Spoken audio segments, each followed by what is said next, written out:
BJP జాతీయ అధికార ప్రతినిధి అయినటువంటి షహజాద్ పూనావాలా ఈయన 2017లో బీజేపీ పార్టీలో చేరారు. ఈయన పార్టీకి చాలా తీవ్రమైనటువంటి కృషి చేశాడు. పేరు షహజాద్ పూనావాలా, ఇస్లాం మతం, కానీ హిందూ సాంప్రదాయాలు, హిందూ సంస్కృతి పాటిస్తుంటాడు.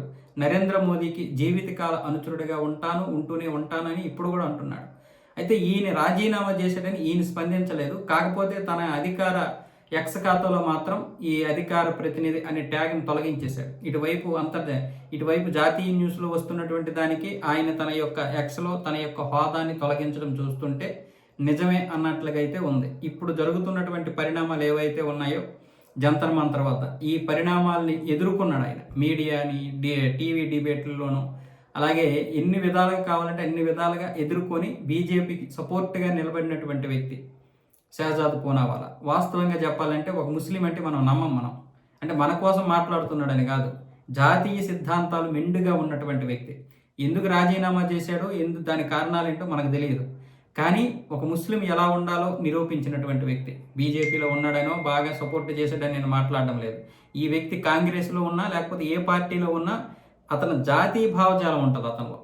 ఆ జాతీయ భావజాలం ఉంటే నేను ఏ పార్టీలో ఉన్నా సరే నేను వాళ్ళని ప్రశంసిస్తాను. ఆ జాతీయ భావజాలం కొరవడకూడదు అనేదే నా బాధ.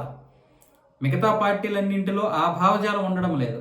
బీజేపీ మీద విరుచుకుపడము, బీజేపీకి వ్యతిరేకం అంటే జాతీయ భావజాలం లేకపోవడం. బీజేపీకి ఏదైతే ఉన్నాయో మిగతా పార్టీలకి అవి లేకపోతే అదే వాళ్ళ యొక్క సిద్ధాంతాలు అనుకొని జీవిస్తున్నాయి. అది నాకు నచ్చడం లేదు. షహజాద్ పూనావాలా ఇంతకుముందు కాంగ్రెస్లో ఉన్నప్పుడు కూడా ఇదే విధంగా ఉన్నాడు ఆయన. వాటి సిద్ధాంతాలకి లేకపోతే పార్టీ చెప్పిన దానికి వినొచ్చేమో కానీ ఆయన చాలాసార్లు ఈ విధంగానే అంటే మన సంస్కృతి సాంప్రదాయాలకి విలువిస్తూ ఉన్నటువంటి వ్యక్తి. మరి ఎందుకు రాజీనామా చేశారో తెలియదు. వాస్తవంగా మంచిగా ఎదుర్కొన్నటువంటి వ్యక్తి, బీజేపీకి చాలా బలమైనటువంటి వ్యక్తి. మరి ఆయన రాజీనామా వెనక కారణాలు ఏంటి అనేది బహుశా సాయంత్రానికి కానీ రేపు ఉదయానికి కానీ తెలిసే అవకాశాలు అయితే ఉన్నాయి.